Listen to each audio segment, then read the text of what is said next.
Hello folks, it's the time for the weekly garden walk around, and we are now almost to the middle of August, and here in Pennsylvania it's time to have your peas in.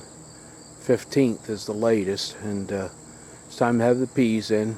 And if you want to plant turnips, which is a cold crop, I plant it as a cover crop. You want to have them in by the 15th. At least that's what the old timers say. I go by the old time. So I've had something that's on my mind this week, and it's all the goofy stuff that I see on the internet. And then it pains me when I see videos of people that I like to watch try some of this stuff, and there's some basic garden rules that have to be followed when you plant a garden.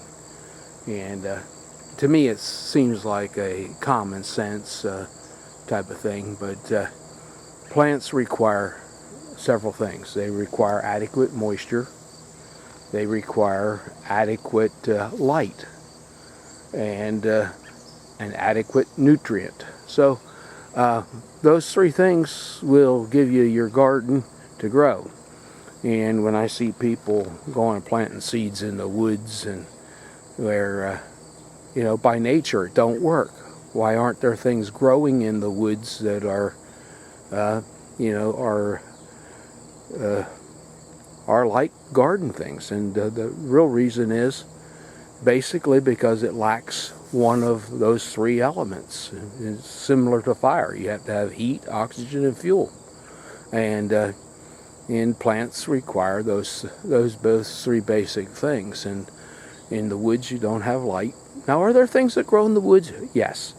I looked up some stuff this week. There are plants that do grow in the woods, but they're not garden, vegetable kind of plants. Wintergreen or teaberry grows in the woods, but that's an evergreen. Pines grow in the shade. They like the north sides of the mountain. Another thing that if you want to plant something in the woods, try mushrooms. Mushrooms don't like light. But I gave you a view of the herb bed. The bees are really, really busy today, and this is going to be a quick one, and we'll just do some clips of the different gardens. We're down here at the lower end of the garden where the corn was, and the string beans that I had picked some time ago and pulled, and you can see the replacement beans are coming up. You see the sweet potatoes. Been getting lots of blackberries. Picked close to 3 5-gallon buckets of squash today. Sent about one out. Still have quite a bit of squash I got to find a home for.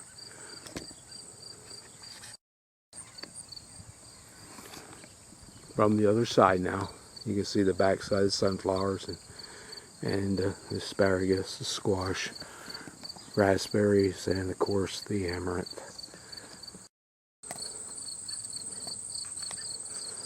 Okay, we're here at the middle garden, and of course I don't know if you can see that or not. That's a huge spaghetti squash, and there's quite a few here. You can see it's growing up over that pile of siding, and of course they spread out. Spaghetti squash like their room, and of course showing you the opposite side of the middle garden than what I normally do.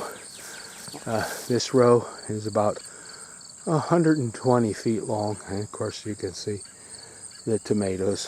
This row is tied up, and of course there's another spaghetti squash, and there's an okra, and here's a yellow zucchini. Of course I have a long row of see, I don't know if it's in the frame, it's pretty sunny right now. Long row of grapes, and of course my peppers, and a lot of them are hot. We like Thai reds or bird's eyes. I don't know why they're called Thai, but Indonesia is quite known for its bird's eye chili. So, and my wife's from Indonesia, so she likes her, and that's the only pepper she wants. Okay, we're going to walk over here to the hickory nut tree and show you some of these hickory nuts right there. Yeah, you can see the size of that guy in my hand, and there's another one back in there. This is the first year this tree has borne, and of course this tree is, and at the bottom you can see the graft. And up here's the other one. That one's been bearing for 2 years, but these are two different varieties of shagbark hickory, and I'm quite pleased. And then you can see up along there I have chestnut trees that I started. Okay, thanks. Okay, we're down here at the other end of the same thing, and here's, okay, I don't know how that got out of focus, but we're down here, and this is the other end. Of course, that's my bird feeder is in there, bamboo, and that's bamboo was planted there to keep the cats from catching my cardinals. They're really slick. They like the red birds, and of course we have some. Let's see if I can get him in the. Oh, there they are. Yeah, Williams butternut squash, and there's quite a few in here. And the other end is all from the other side of the bamboo out there. About a little more than half the patch is spaghetti squash, and of course here at the other end of the tomato row, and hopefully you can see the tomatoes and the bell peppers, and of course the grapes from this side. Okay, this is the upper patch up on the hill, and I'm sorry I'm out of breath, but you can see the patch of sweet corn. And we come up here to what is cornmeal corn. People around here call it mush. I guess the fancy word is polenta. I think I said that right. But that's Reed-Yellow-Dent, and it's well over 12 foot tall from that one there on the tassels on this big one. And well, so they're really tall. And of course, then there's the Japanese Hollis popcorn.